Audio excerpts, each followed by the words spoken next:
Hi, everybody. I hope you're well. I thought after talking with you all that I would take a moment to just clarify the assignment and some expectations and differences between the different kinds of standards. I thought that that might be helpful for you. But before I do any of that, I wanted to say that I was able to look over the kinds of things that you're doing in your document in this web-based area, and I think that I'm seeing it develop in a way that is really quite good. So keep up the good work, and I hope that this is clarifying. So first of all, let's clarify the actual assignment. All right, here's the curriculum project, and there are two parts. One is to develop a curriculum guide jointly, which you are doing. And it says together and guided by the NELP standards, the National Education Leadership Preparation Standards, we will select the content.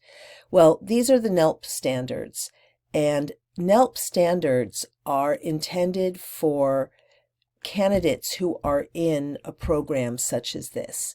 So candidates articulate in detail the process by which they would lead the collaborative evaluation, development, and communication of a school mission and vision, and so on.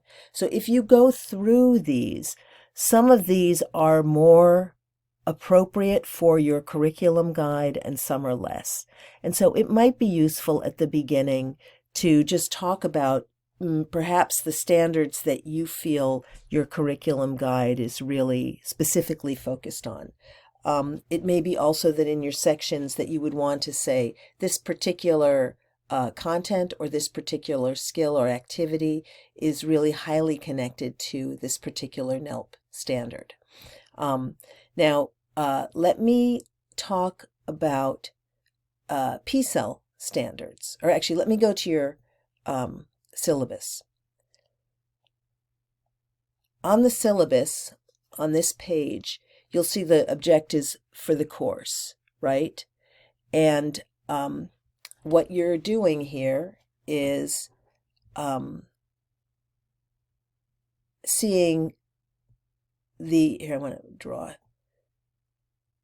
these four standards types: the Connecticut Common Core of Leading, the Code of Professional Responsibility for Educational Leaders, the P-cell standards, the Professional Standards for Educational Leadership, and the ISTE standards for, these are technology standards for leaders, educational leaders.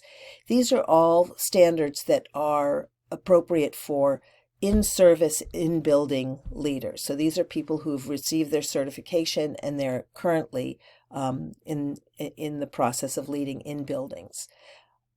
Okay, let me get rid of that.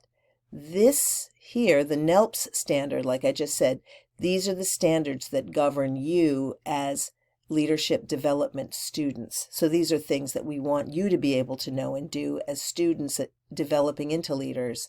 And these are the things that we want leaders to be able to know and do while they are in service. And so here are, all right, so let me go here. Oops, sorry, I can't do it. These are the NELP standards, building level standards from August 2018. And that document should be in Blackboard. Here are the P-cell standards. And the P-cell standards are from 2015. And a link to them is also in the Blackboard. I thought I'd share this with you, which is a crosswalk of the P-cell standards and the NELP standards. And so in this document, and this over here, this here is something to be ignored. Don't worry about that. That's for New York. But anyway,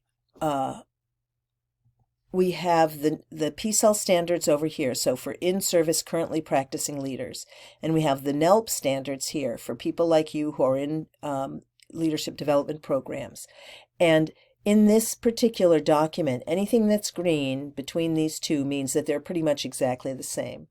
White means that the P-cell standards have these other substandards that are not explicitly included in the NELP standards. And when you have something red over here, these are NELP standards that are not reflected at all in the PCEL standards, or not explicitly reflected in this PCEL standards. So you may want to just look at this document to see, what the crosswalk is with that. And just to go over the standards, right? One standard is being able to address and consider mission, vision, and core values. Hold on.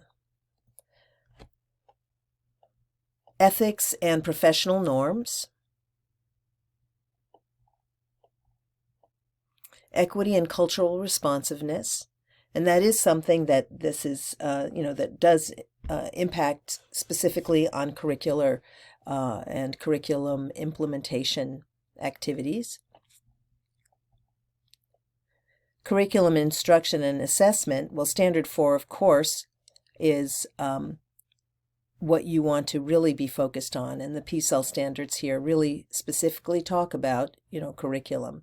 And while the language here doesn't say specifically curriculum, as you look down at the substandards, it does. Community of care and support for students, community and external leadership. Professional capacity of school personnel, operations and management. So, really this is developing. So in your curriculum guide, part of what you're doing is developing the capacity of your school personnel. Standard 7, professional community for teachers and staff, human resource leadership. So creating the conditions for their personal and professional capacity and growth. Standard 8, meaningful and engagement of families and communities. So there's that. And then it says C standard below chart, operations and management.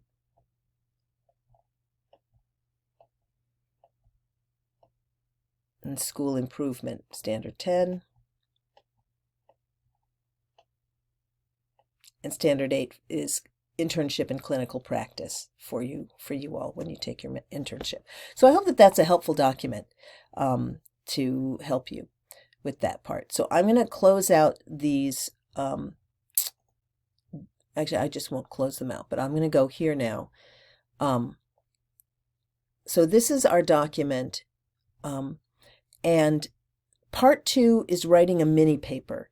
Now I was confusing this with another assignment, but the mini paper, to be specific, is a paper where you look at your own school and you assess the readiness of the schools or district in which you currently work to apply the learnings from the curriculum development guide, right? And in the mini paper, you want to assess your school's ability to do any of these things in the curriculum guide. How is your school in relation to UDL?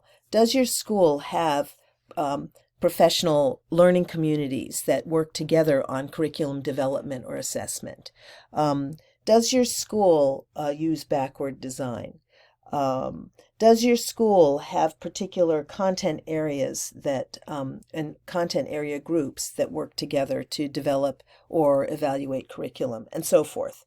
How are people being professionally developed in their ability to develop new or implement new curriculum? All of those kinds of things. And this is just a very frank assessment of your school.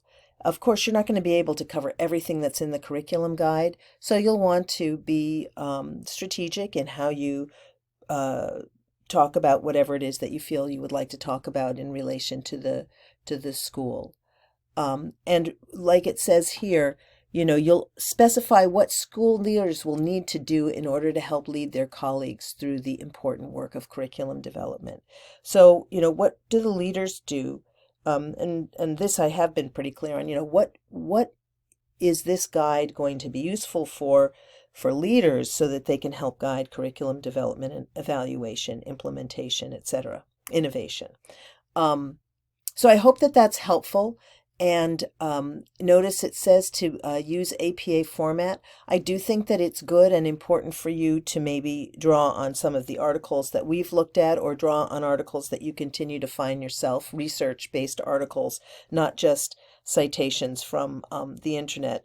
While, information from the internet is fine, it can't be the only information. It really does. There do need to be some peer-reviewed or some, research-based materials. So I hope that that is helpful, and I'm here if you'd like to ask questions. Sorry if this took a long time, but I thought it might be worth it, and yeah, thanks. And I do want to say things are looking good in the document that you all are developing.